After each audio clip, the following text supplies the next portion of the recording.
Hi guys! For today's video, we are eating samgyeopsal here at Samgyup Masarap, SM Pampanga. And nag-add kami dyan ng 100 pesos for the Wagyu cubes. Unfortunately, nung kumain kami guys, is hindi na-serve initially yung squid ring. So, I'm assuming na wala sila nun during that time. Pero ayan siya. It's okay naman for the taste, for sa experience. Pero downside dito guys is manipis lang talaga yung meat nila. Kahit naman ganun guys, marami-rami pa rin naman akong nakain. Kaya tara po, mga tamo!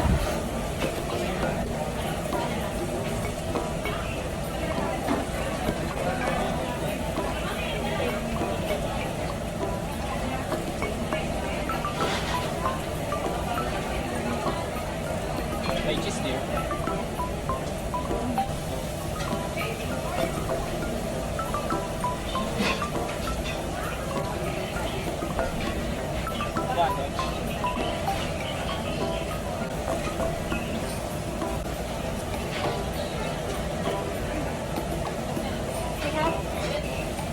Masarap yung ano?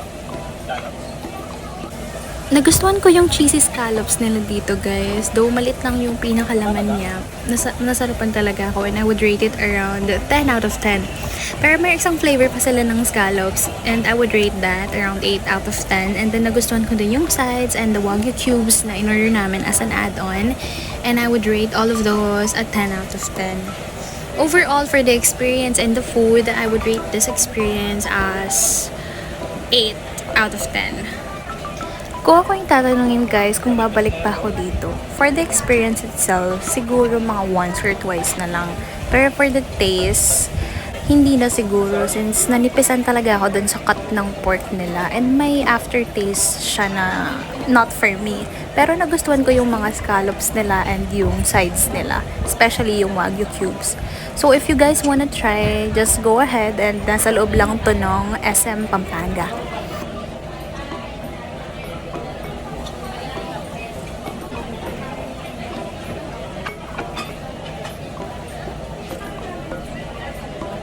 Kasi mushroom. Try mo na. Bilis. Yun na lang natira ako.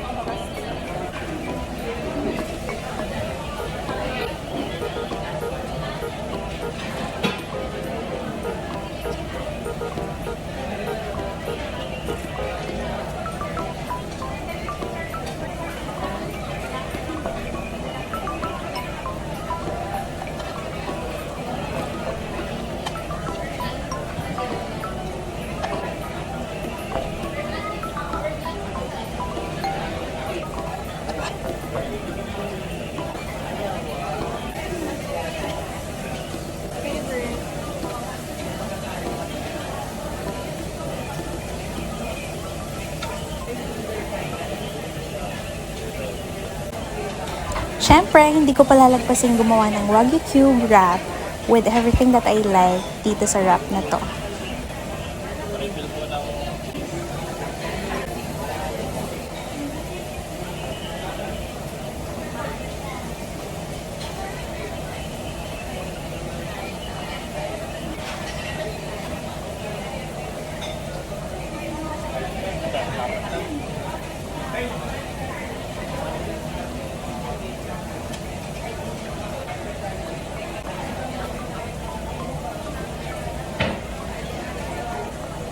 sa deer.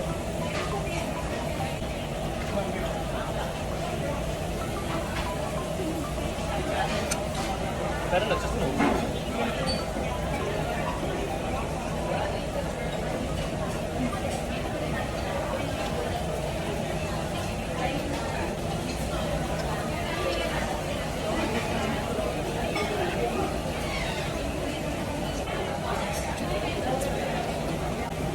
Ito ng water.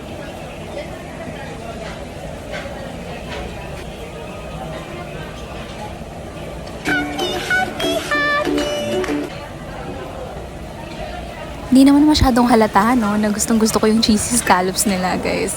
Hindi kasi siya nakakasawa and ang sarap ng pagkaka-flavor ng cheese nila dito.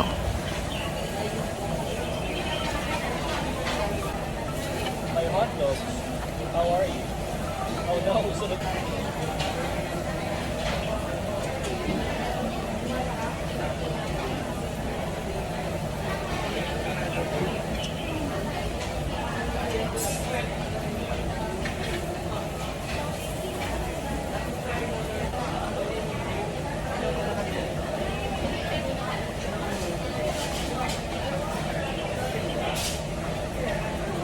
baka na dito, bawal magpahinga.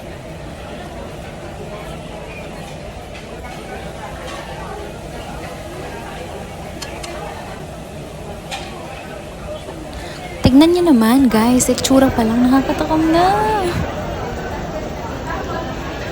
Siyempre, gagawa rin ako ng wrap niyan.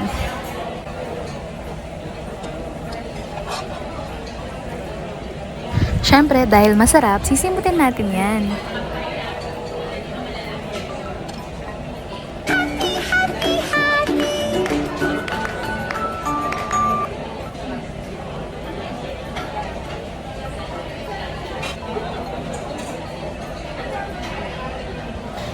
Siguro kung i-rate ko to based off dun sa pork niya, it's gonna be around 6.5 out of 10.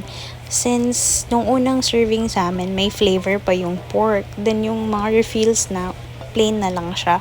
And medyo manipis kasi yung cut ng pork nila dito guys. Pero ang maganda naman is nagustuhan ko yung scallops, yung wagyu cubes, and yung mga sides. Kaya inubos ko talaga sila dyan. So, ayun, after namin kumain ng Samji, pumunta kaming SM Supermarket para bumili ng ice cream. Ngayon ko nga lang to nakita, yung flavor na to, kaya ito yung binili namin. Tapos yung chocolate yung sa kanya. Kunin mo na. Araw ka ba? Ang iwanan ng buhok. May kasama ka ba? Ka-cone na lang. O, diba guys, medyo corny and cheesy, pero masarap naman yung ice cream nila. Syempre, tinry ko rin yung chocolate flavor. Pagkatapos niyan guys, umikot-ikot pa kami sa mall. Tapos napadpad din kami sa may supermarket and dun sa mga food stalls. Naisipan ko need naman ng palate cleanser. So, nag-order kami ng isang bowl lang naman ng Goto, which is yung 65 pesos dyan. Shared na kami. You can never go wrong talaga sa comfort food guys. Ang sarap nito. If you guys can go here, just try this one. It's worth it for the price. Then, nag-line na kami for Castaway and waited for Maki.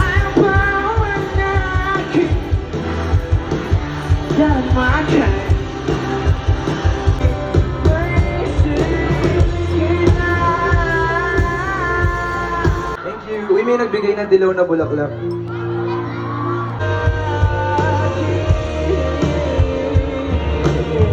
Kung meron lang ako sasakyan, and I can carry on my melody, I'm gonna be inside. Sa kusin, sa kasama. Syempre, hindi mawawala yung pa-fireworks ng SM Mall. Sobrang ganda ng fireworks yun guys, pero nakipag-unahan na kami sa mga tao para lumabas and siksikan na mamaya.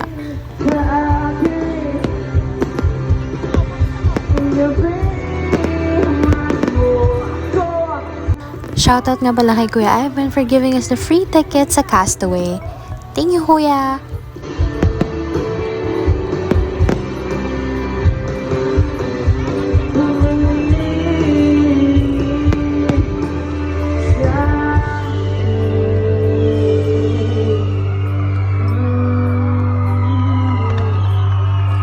And that is it for this video guys. Until next time, bye kittens!